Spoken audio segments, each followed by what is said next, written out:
Hello guys, how are you? I'm Hardeep Singh. Welcome back to your own YouTube channel. IELTS updates and recent exams. For more updates related to recent IELTS exam writing test topics, listening, reading, practice test, and speaking, you can guesswork. Please, guys, participate in everyday listening and reading practice test to achieve your desired band score in your actual IELTS exam. Please hit the like and subscribe button. Press the bell icon for the upcoming notifications. Don't forget like, subscribe and share my YouTube channel and my Facebook page, IELTS updates and recent exams. Part 1. You will hear a conversation in a gym between a customer and a receptionist. First, look at questions 1 to 3.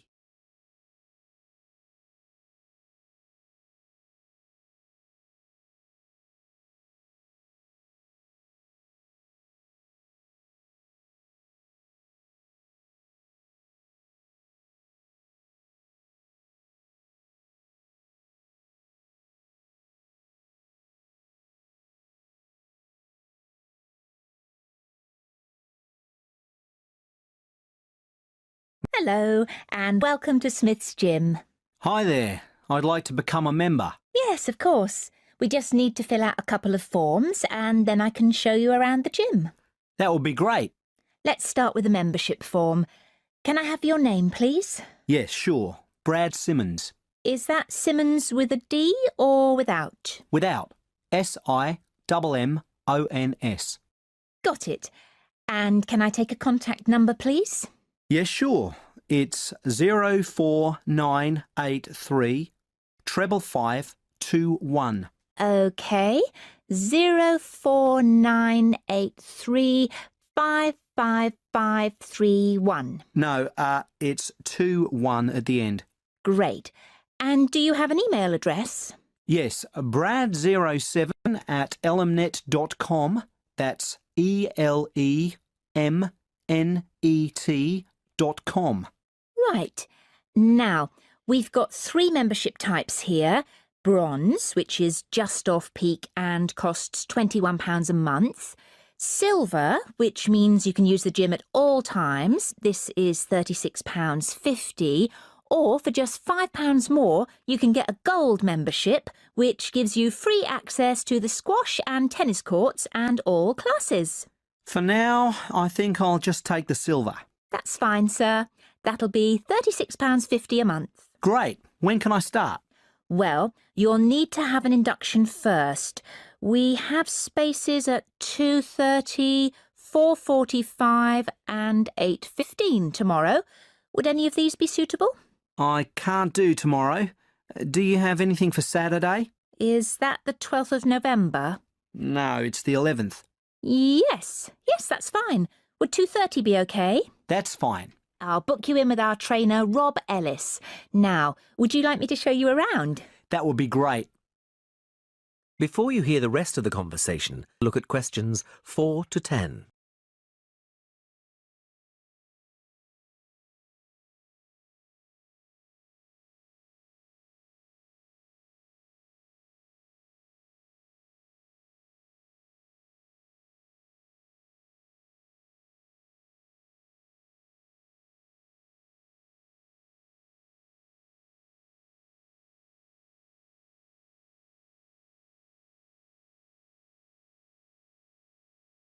Okay, follow me.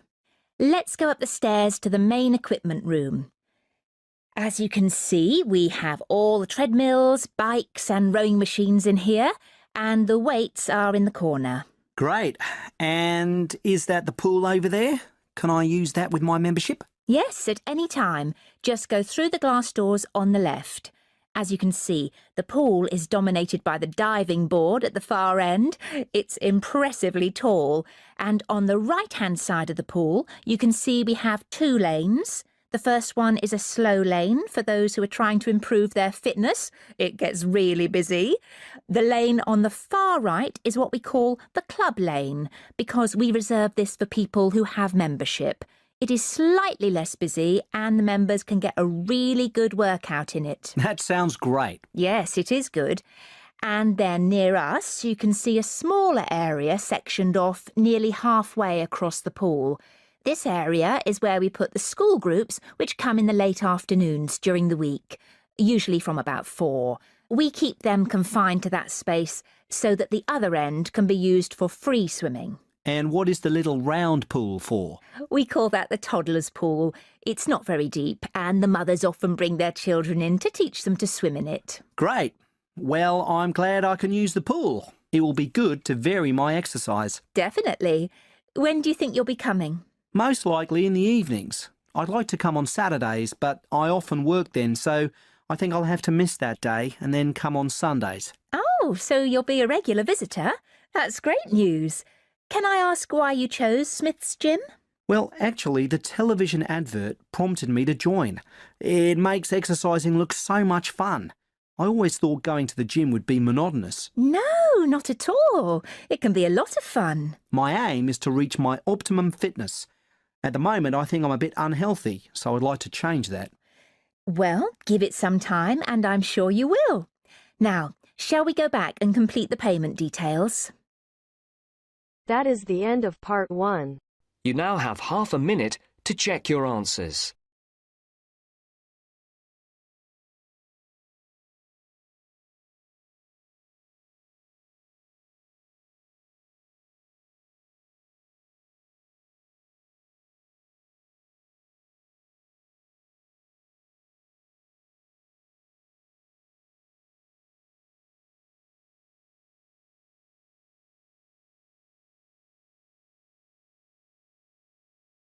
Now turns to part 2. You will hear a tutor giving students a tour of a self-access centre. First, you have some time to look at questions 11 to 16.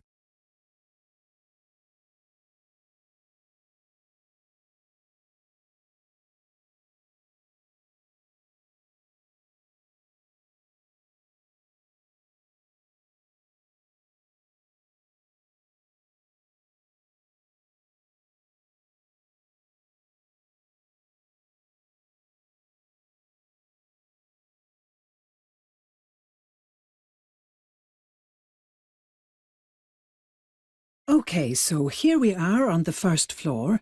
The self-access centre is just along here on the left. This room's very popular with students and can get quite busy. When it's quiet, you can come here as often as you want, but if there's a lot of demand, such as coming up to exam time, we have to limit sessions to make sure everyone gets a chance to use the resources. If you'd like to follow me in. So, here we are. As you can see, it's a lovely bright room with lots of resources to help you with your English studies. Over there against the wall, we have a row of internet-connected computers. As you can imagine, these get taken very quickly with students wanting to check their email, Facebook, that kind of thing. Because of the demand, we ask students to try and stick to about 30 minutes maximum. You'll need to log in with your username and password. You should have created these already during your induction. Please do not share your details with anyone else, and please make sure you read our policy on using the internet.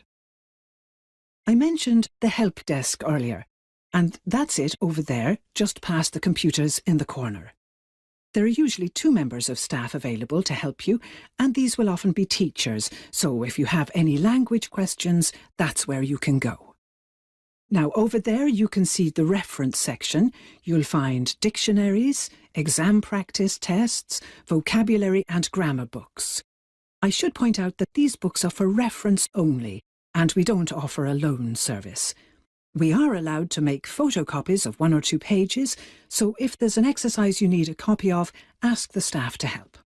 Now, these computers on the oval table here, they're our high-spec PCs.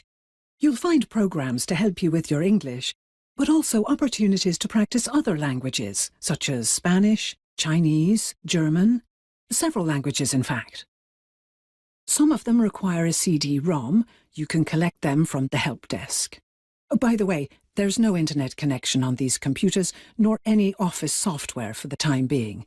If you want to do any word processing, you'll need to use one of the laptops we keep for this purpose.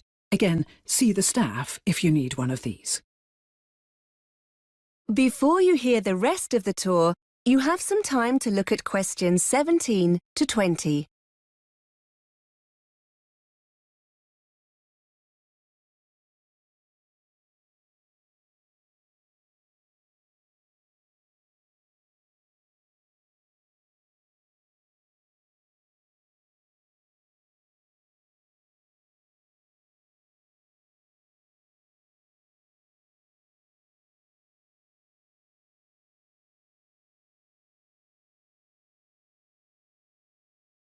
Some of you were asking earlier about extra listening practice, and these small rooms here are dedicated language labs. If you want to use this resource, see a member of staff to buy a set of headphones. And finally, here on the left, we have 2 stands with our large collection of readers. These are simplified novels by well-known British authors like Charlotte Bronte, Charles Dickens and Shakespeare. The books are graded, and you'll find lots that will be appropriate to your level. Unlike the reference books, you can take these readers home and keep them for up to 14 days. I think that's everything. The centre is open from 8:30 till 5:30 during the week, so, as your classes start at 9, those of you who get here early can use the resource before your lesson. Although it's open all day long, it's booked by a tutor for their class now and again, so you might not be able to gain access if you have any free time during the day. It's best to ask the tutor concerned if it's okay to pop in. Oh, and it's open on Saturday as well, just for a few hours, from 10 till 1. That is the end of part 2. You now have half a minute to check your answers.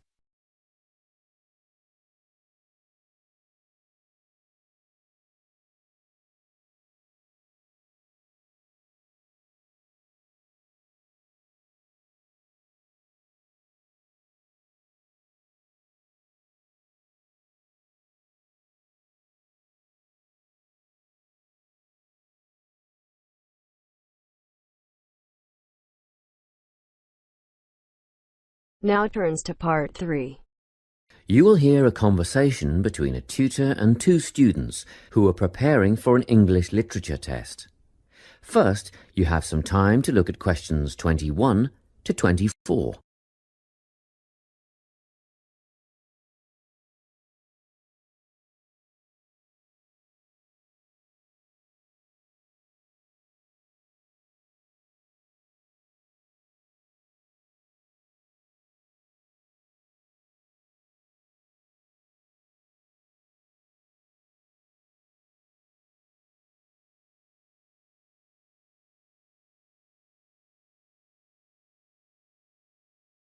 Hello, Lorna, Ian. Glad you could make it. You're the only 2 who put your names down for this literature tutorial, so let's get started, shall we? I want to run over some aspects of the novel The Secret Garden with you before the test next week. Be sure to take some notes and ask questions if you need to. Hey, Lorna, have you got a spare pen? Sure, here you are. Okay, so the story follows 2 key characters. You should refer to them as protagonists, who go by the names of Mary Lennox and Colin Craven. The story is set shortly after the turn of the 20th century, and the narrative tracks the development of the protagonists as they learn to overcome their own personal troubles together. That's quite a common storyline, isn't it? Yes, you're right, Lorna. So what can you tell me about the character of Mary? Well, in the beginning, she is an angry, rude child who is orphaned after a cholera outbreak and forced to leave India and move to the United Kingdom to her uncle's house in Yorkshire. That's right. And there she meets Colin, who spends his days in an isolated room, believing himself to be permanently crippled, with no hope of ever gaining the ability to walk. The 2 strike up a friendship, and gradually learn, by encouraging each other, that they can both become healthy, happy and fulfilled in life. Will we need to remember a lot of these details for the exam? Just the basic outline. Examiners don't want to read a plot summary. They know what the book is about. Focus on narrative techniques instead, such as point of view. What's that mean? It's all about how we see the story. This story, for example, is written from the perspective of what is called an omniscient narrator. Omniscient means all-knowing. So, as readers, we get to see how all the characters feel about things, what they like and don't like, and what their motivations are in the story. Before you hear the rest of the conversation, you have some time to look at questions 25 to 30.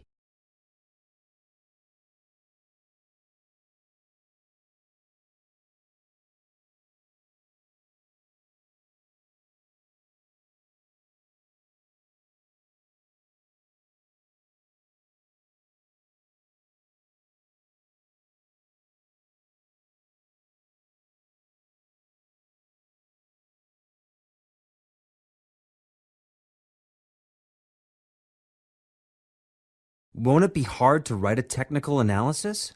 After all, it's a kid's book. Well, it was initially pitched at adults, you know. But over the years it has become seen as a more youth-orientated work. And you're right in a sense. The simple vocabulary and absence of foreshadowing make the story very easy to follow and ideally suited for children. But that doesn't mean there isn't much to analyse. Look at the symbolism, for instance. Symbols are things, right? Material things like objects that stand for abstract ideas. Absolutely, yes. And the author uses many of them. There's the robin redbreast, for example, which symbolises the wise and gentle nature that Mary will soon adopt. Note that the robin is described as not at all like the birds in India. Roses are used as well, as a personal symbol for Mistress Craven. You'll see they're always mentioned alongside her name, and Mistress Craven's portrait can also be interpreted as a symbol of her spirit. Are symbols just another name for motifs? No, motifs are a bit different. They don't have as direct a connection with something the way that a symbol does. Motifs are simply recurring elements of the story that support the mood. Are there any in this novel? Yes, two very important ones. The Garden of Eden is a motif. It comes up a few times in connection with the garden of the story. And then you've got the role that secrets play in the story. In the beginning, everything is steeped in secrecy, and slowly the characters share their secrets, and in the process move from darkness to lightness, metaphorically, but also, in the case of Colin, quite literally. His room in the beginning has the curtains drawn, and he appears at the end in the brightness of the garden. Anything else we need to know about? Yes. Nearly all novels explore universal concepts that everyone has experienced. Things like love, family, loneliness, friendship. These are called themes. The Secret Garden has a few themes that all centre on the idea of connections. The novel explores, for example, the way that health can determine and be determined by our outlook on life. As Colin's health improves, so too do his perceptions of his strength and possibility. The author also examines the link between our environment and our physical and emotional prosperity. The dark, cramped rooms of the manor house stifle the development of our protagonists. The garden and natural environments allow them to blossom, just as the flowers do. Finally, this book looks at connections between individuals, namely Mary and Colin. This necessity of human companionship is the novel's most significant theme, because none of their development as individuals would have occurred without their knowing each other. Well, that about sums it up, I think. That's a great help, thanks. Yes, thanks very much. That is the end of part 3. You now have half a minute to check your answers.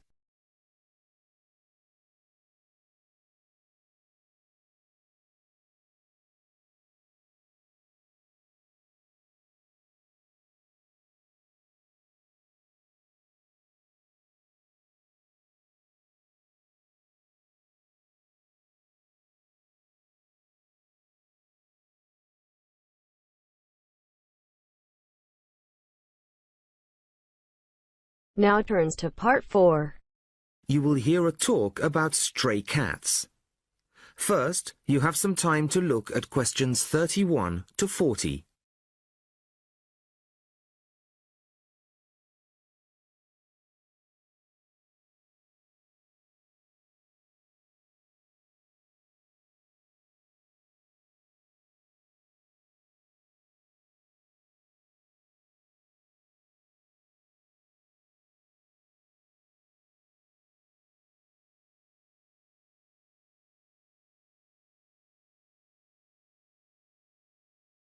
Good evening.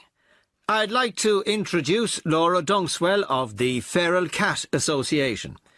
Laura has just returned from spending 3 months in Italy, where she has been working with local organisations to improve conditions for some of the estimated 1.5 million ownerless cats currently thought to be at large there.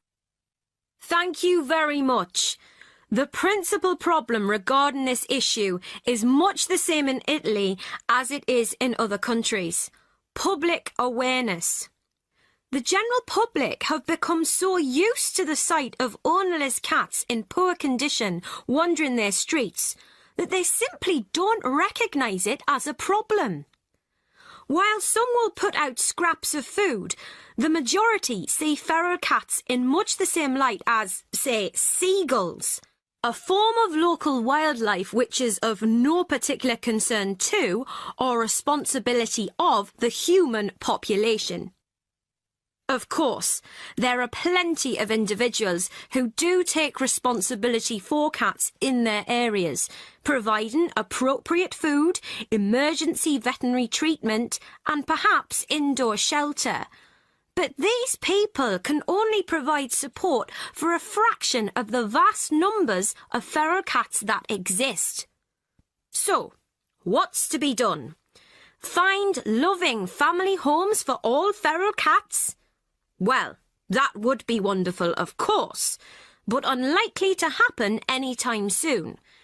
The two main focuses of our work are sterilisation and education.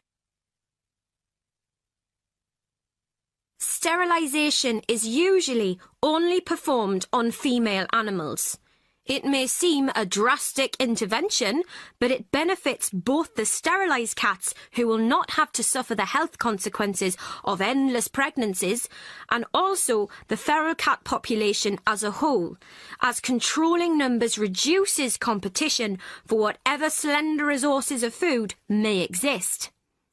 Animals to be neutered are captured and sedated at the point of capture to minimise their stress and discomfort. They are then taken to a temporary centre set up by a local organisation, and the operations are carried out under anaesthetic by trained veterinary surgeons, all of whom kindly donate their time. Now, while domestic cats can recuperate in the comfort of their owners' homes, feral cats have no such luxury. They are kept at the centre for around 24 hours, then returned to the locality from which they came. Dissolving stitches are used, and each cat that has been operated on has the tip of one ear clipped, a sign that the animal has already been neutered. A few animals have been electronically tagged and their progress monitored. In general, it has been found that neutering does not diminish an animal's chances of survival. On the contrary, the evidence suggests that sterilised females have a significantly improved chance of remaining in adequate health.